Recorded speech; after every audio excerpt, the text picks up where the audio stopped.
The clerk's name was Jonah Price, and he had been in courtroom 4 for 11 days.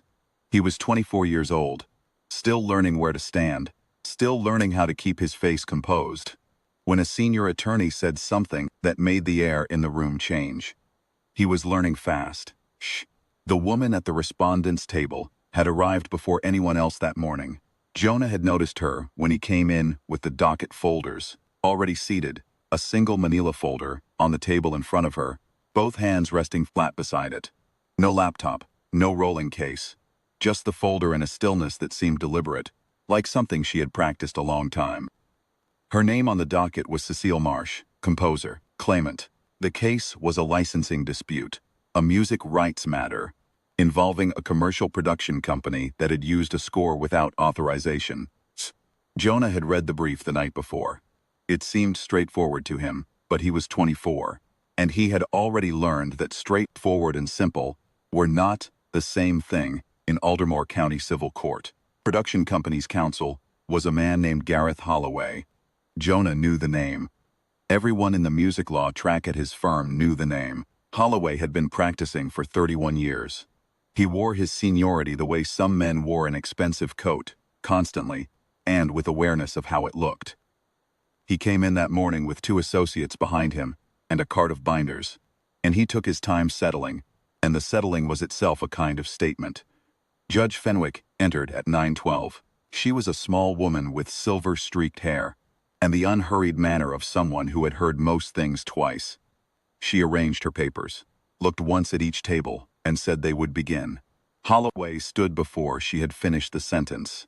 He was good. Jonah gave him that. Fluid and certain, and he had the practiced rhythm of someone who had stood in front of benches for 3 decades and learned exactly how much he was given. He laid out his client's position efficiently. The score in question had been licensed. The paperwork existed. The claimant's filing was a misunderstanding at best and, at worst, a calculated attempt to extract money from a legitimate production. He said the word legitimate twice.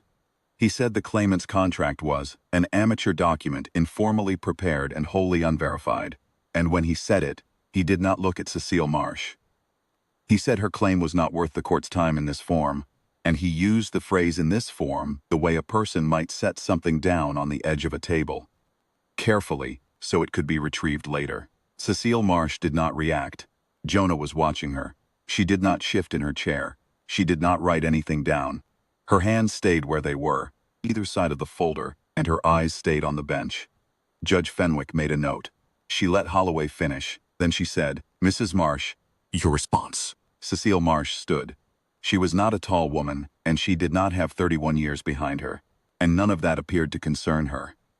She said the contract had been signed, notarized, and registered with the National Composers Licensing Registry 14 months before the production company's alleged license was issued.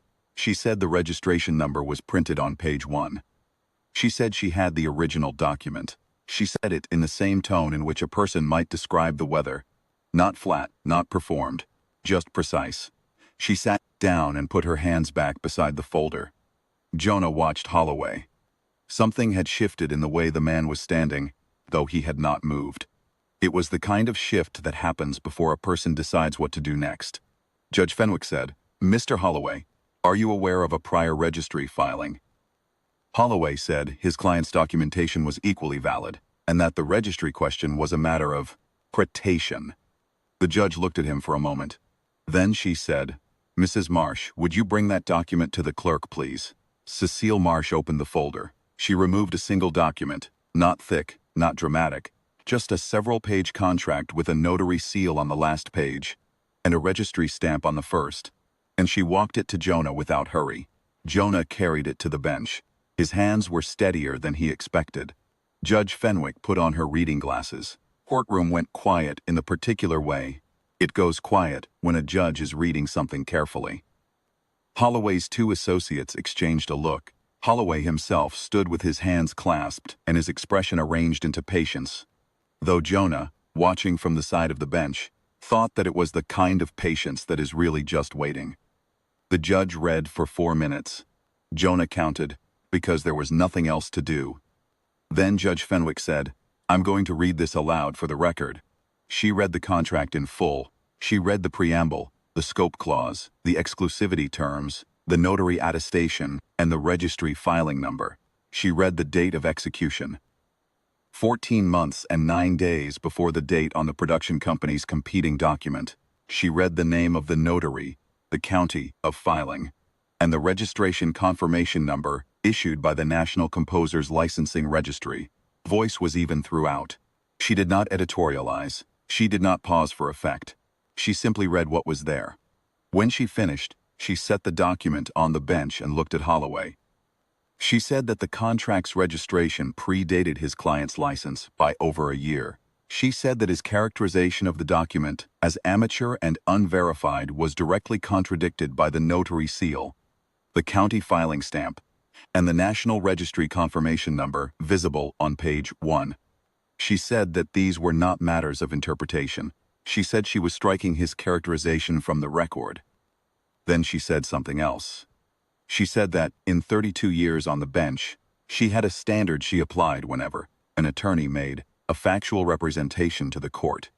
She said that standard was simple. The attorney had an obligation to know the record before speaking to it. She said she was entering a bar conduct referral on the docket, effective that afternoon, for misrepresentation of the documentary record before the court.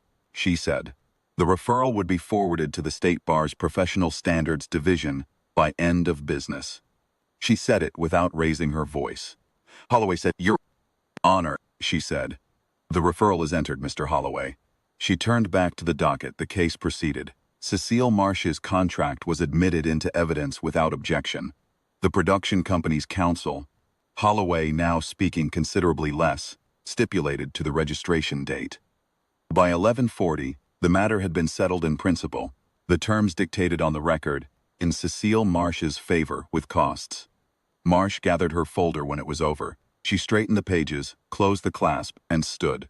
She did not look across the room at Holloway. She did not look at the gallery. She walked to the door and pushed it open and was gone. Jonah was still at the clerk's table when one of Holloway's associates came over to collect a filed exhibit. The associate was young, maybe 2 or 3 years older than Jonah, and she kept her eyes on the folder in her hands.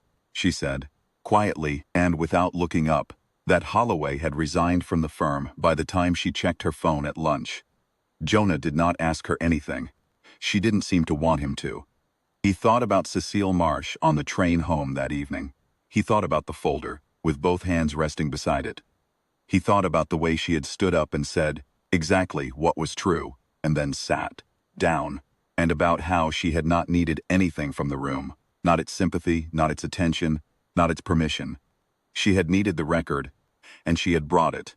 He thought that was the whole thing. That was all of it. He had been in courtroom 4 for 11 days, and he was still learning. But he thought he had learned something that morning that the 11 days before it had not quite managed to teach him. He thought the truth, carefully kept and calmly produced, was a form of patience that nothing in that room had been able to outlast. He still thought that on the day he passed the bar. He thought it for a long time after.